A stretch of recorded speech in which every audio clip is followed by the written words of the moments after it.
How Brian got his first 5 deals in under 6 months. What is up, guys? Zach in here. And in today's podcast, I have Brian Lunsford on out of Tennessee, and he's going to share exactly how he got his first 5 deals, learning for free, and exactly how you can do the same thing in your wholesaling real estate business. Brian, thank you so much for hopping on today. Thanks for having me. Happy to be here. Awesome, man. So let's get into it. Let's talk about this. How did you get started in wholesaling real estate? Yeah, so I was introduced to wholesaling real estate on TikTok. Got one of those ads that popped up just talking about it, making money from home, that whole thing. So sent me on the YouTube black hole. Ended up doing some heavy research, got a little analysis paralysis for the better part of 9 months before I actually started taking action. You had some analysis paralysis, but what was that catalyst that got you to actually go out here and take action? Man, I just got tired of telling myself that like I'm gonna do it, I'll get around to it. I'll make the time eventually, I'll do it. Just have to stop making excuses and do it, like it's literally like a switch in your brain that you gotta switch on. It's like you're either gonna talk about doing it or you're gonna actually do it. So I just made that decision to actually do it, and haven't looked back since. Awesome, man. I mean, what was your life before getting started in wholesaling? Yeah, so I'm father, husband, just average Joe. I work for Amazon. Actually still work for Amazon. Doing both wholesaling and keeping my full-time job. So life was pretty average, I would say. Just really wanted to get into wholesaling, get a second avenue stream to pay off some debt and, eventually get that financial freedom, right? Awesome, man. So let me know, what was your first deal? Tell me how that whole first deal went down. Yeah. So essentially I decided that driving for dollars with the combination of sending mailers via the Deal Machine app was going to be the best avenue for me to keep that kind of time and money thing balanced. As you guys have said, you can either invest a ton of time or you can invest a ton of money, or there's that middle ground. So doing the Deal Machine mailers was really my middle ground, so to speak. So I think I got I want to say I had 250 driving for dollars leads when I finally got my first property under contract. And the story on that one, it was actually a fix and flipper, but he was also renovating a duplex, and he needed a cash influx from the single family residence in order to finish the rehab on his duplex. So that's where his motivation to sell was. He needed, I guess you could say he was over leveraged, and he just needed that cash influx to finish the rehab on his duplex. So that's where I got that first deal from a mailer. That was the guy's motivation. And then long story short, I ended up selling the house to the neighbor. She was actually in conversations with the guy to put the property under contract and do the deal. She'd already got an appraisal. She was going to do an appraisal on her primary residence to do a cash out refi on the property next door. But she never went under contract with him. And, he told me, he was like, I talked to her a couple weeks ago and she never said anything else. So I thought the deal was dead. But she saw me outside walking a buyer around in the backyard and asked what I was doing. And, I told her what I was doing. Right. Then one thing led to the next and, ended up making the most sense for me to just do the deal with her. Oh, wow. So, one-off situation for sure. Wow. Okay. So what was that property under contract for then? So I had it under contract for $52,500, and I was originally trying to let it go for $65,000. But I definitely had it locked up too high, and I knew that going into it, but it was my first deal, and I really just wanted to get it done. I needed that proof of concept to keep moving. So I ended up letting it go to the neighbor for $55,000. So I made $2,500 on my first deal. Can't be mad at that. Okay. Hey, not bad, man. I like it, dude. I like, cause you've been posting your journey on the Facebook group. That's kind of how I reached out to you and found you. And I love the consistency with it. Like you're consistently going out here talking to sellers and doing deals. And I just love seeing that, you know. So you got that first deal from there. Yep. What did that do for you, that first deal? Like, how did it feel getting that check? Man, it was like it all seems like it's fugazi until you get that first check. And once you get that first check, man, it's just a total mindset shift. You get that first check and you realize like how you can really do this, be in business for yourself, and as long as you work hard and take action, like you'll get it done. Awesome, man. Tell me a little more about the second deal then. Yeah, so I put 2 more properties under contract shortly after that first deal, but I ended up not closing one of those properties. Just situation unfolded there, and we weren't able to close. Built some good relationships, though. Learned a lot. And then that other property I had under contract, I didn't close for like 3 months. There's just a lot of issues that we had to work through. But my second deal was actually probably one that I've worked the least hard for. So I started marketing my relationships with my buyers that I was building out in Nashville on Facebook, and a guy hit me up, wanted to JV. We hopped on the phone. I kind of talked him through the process. He sent me the details. I sent the numbers and the breakdown to a hedge fund buyer out in Nashville. And then I want to say within 3 or 4 hours, we had a firm offer on the table, cash offer, ready to roll. Scheduled the inspection. The inspection came back a little rehab heavy, so we had to make a price adjustment. But all in all, we ended up getting paid a total of $30,000 assignment fee, and I took 40% of that, so that was $12K. And I worked maybe a total of 5 hours on that deal. Hey, that works, right? I'm just like JVing and being with other people, like it's always not like a zero-sum game, right? Like you can make more money working with other people too. And I think that's something not a lot of people talk about. And that's amazing. So tell me about the other deals then. Like you're starting to ramp things up a little more, right? Yeah. So deal number 3 that I closed was actually kind of a similar avenue. Came from me marketing those relationships on Facebook. He had actually brought me another deal prior that didn't work out, but he kind of liked how I operated, liked how thorough I was with everything and my explanations I gave. So he hit me up again, decided to go that route with me, and we were able to get this deal closed. And very similar process. Cleared $7,500 on that one. $25K total assignment fee. Yep. And then deal number 4 was property, one of those second properties I had placed under contracts, but the closing was super delayed. Finally got that thing closed shortly after I closed my third deal. And that was, man, that one I probably invested the most amount of work in. I did like the most amount of walkthroughs, the most legwork, the most talking on the phone, and made the least amount of money. So it's kind of funny how it works sometimes. But I cleared $3K on that one, and hey, $3K is $3K, man. I'm not turning my nose up at it. Just happy to get the deal done and made some good relationships along the way. I like it, man. I mean, my question here is like, obviously we're an expert starting out. How are you able to like connect with these sellers? How are you able to connecting with the sellers? Yeah. Well, yeah. So like for the ones that I was direct to seller on, right, they just called me from the postcards I had sent them using Deal Machine. And once they call me, we just kind of chat it up, build that rapport, get to know them, they get to know me. And also for those first ones I was direct to seller on, I actually went out there.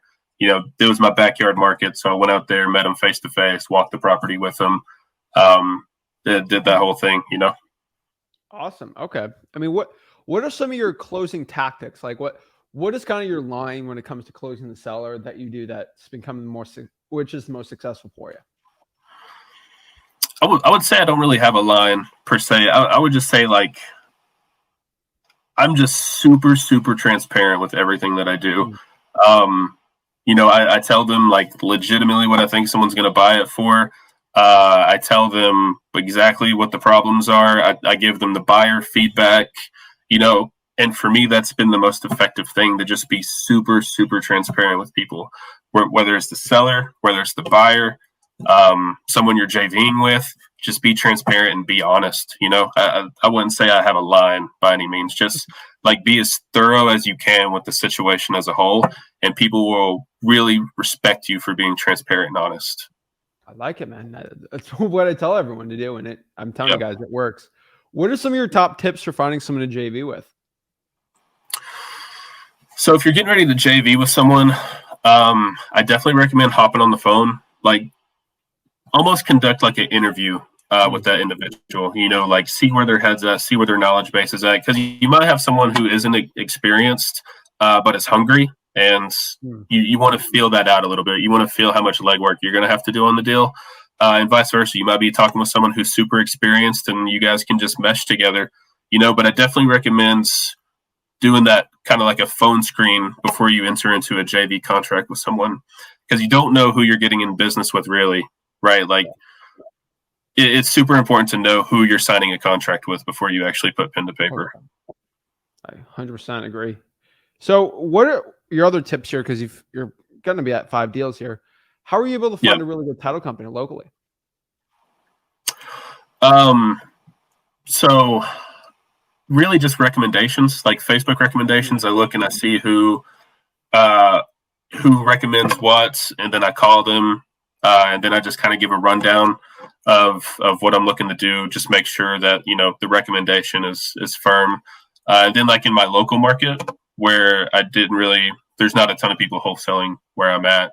I had to work a little bit harder. So I was essentially just cold calling title companies and asking them if they work with investors, and just being transparent. Like, I'm a wholesaler and I'm looking to get an assignment fee. Is that something that you do?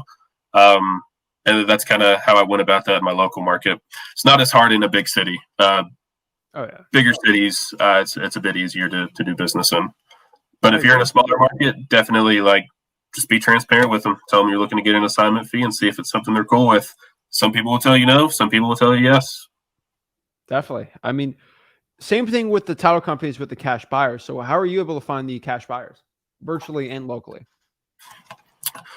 Yeah. So for cash buyers, what I did on my first deal, literally just pulled the first couple deals, pulled the cash buyers from my local area via prop stream, past 3 months, 6 months, whatever. Make sure it's single family, that kind of house that I'm trying to sell, right? Make sure it's something that they would potentially buy. And then just cold calling the buyers. And again, just being super transparent with them. Just like, I got this off market property under contract. Wondering if you're looking to buy any more deals in the area. If you are, love to meet up with you at the property and, see what you think about it. And then, so that's like in my physical market, right? That's kind of how I went about that. And then virtually, what I've been doing, kind of similar, but it was actually a post that somebody had put on Facebook. It was like, do you want to work with hedge funds? Like one of those things. And they literally just listed out all the hedge funds that they were working with that were buying deals.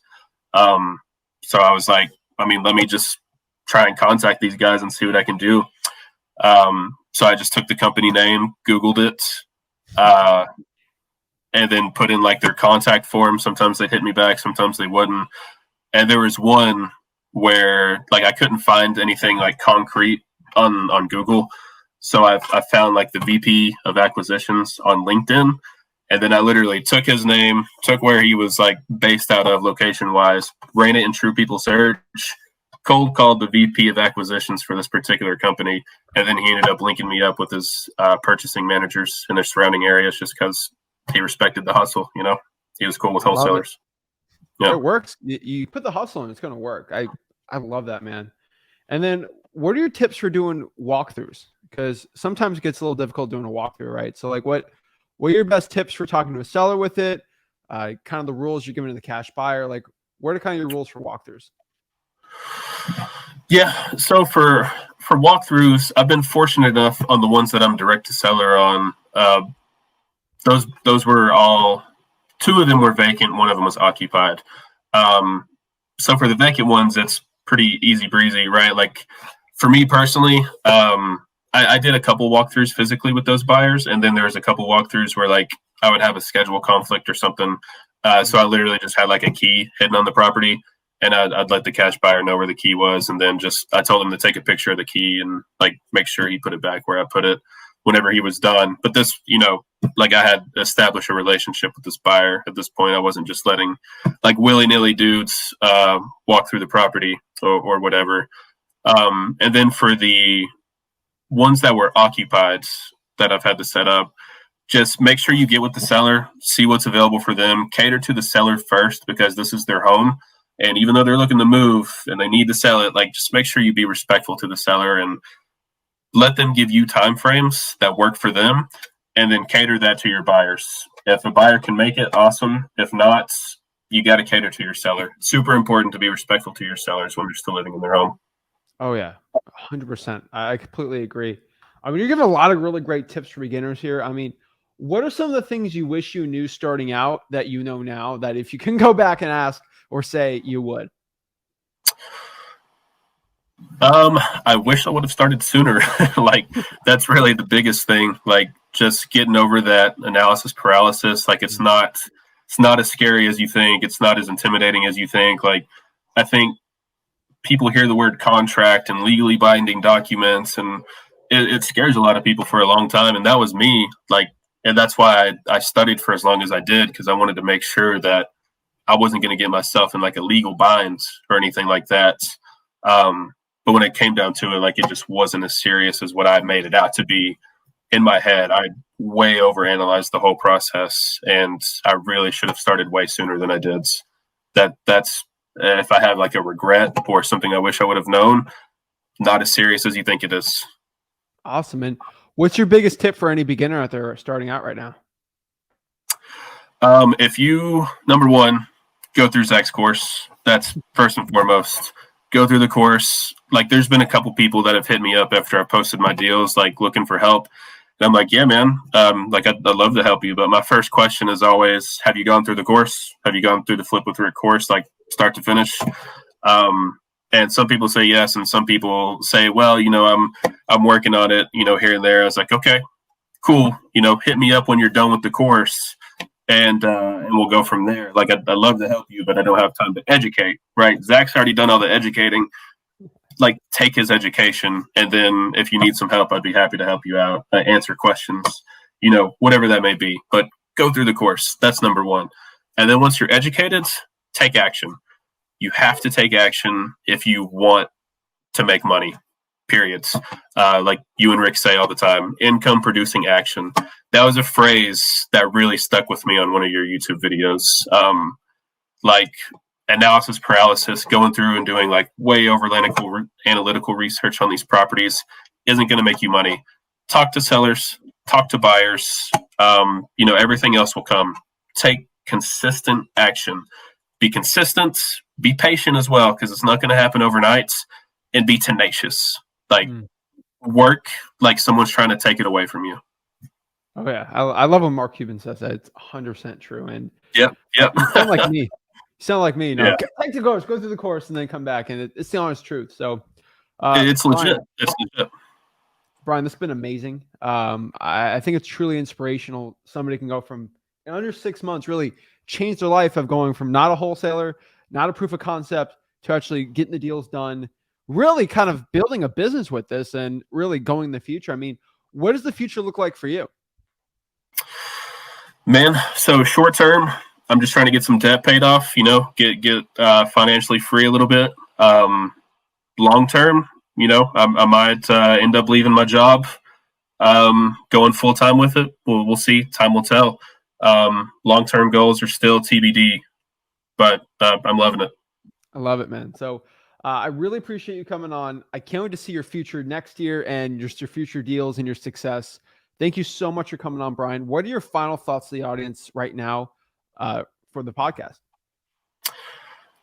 I would say to anyone who's thinking about doing it but hasn't done it, stop thinking about it. If you think about one thing too much, you'll never do it.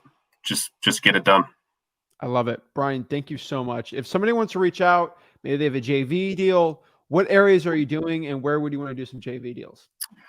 Yeah, man. So my, with the hedge buyers that I have, I'm actually in quite a few markets. Primarily, I'm in Tennessee, Knoxville, Chattanooga. Nashville is my primary. I can definitely move deals in Nashville. Doing some Memphis deals. So any major metro city in Tennessee, I got you.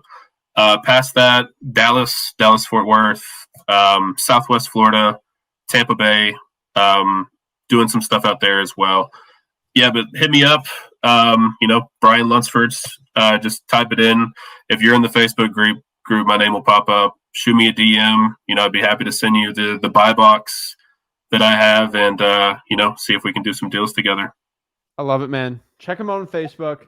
I always love interviewing people that are doing deals and active in the Facebook group because it's like you see the face, you see the name, but you get the man behind it, and I love it. I love to see it. So really appreciate you taking action. It's changing your life, and I know your future is bright. Brian, thank you so much for Absolutely. hopping on. Hey, thank you, man. Thank you. I appreciate it.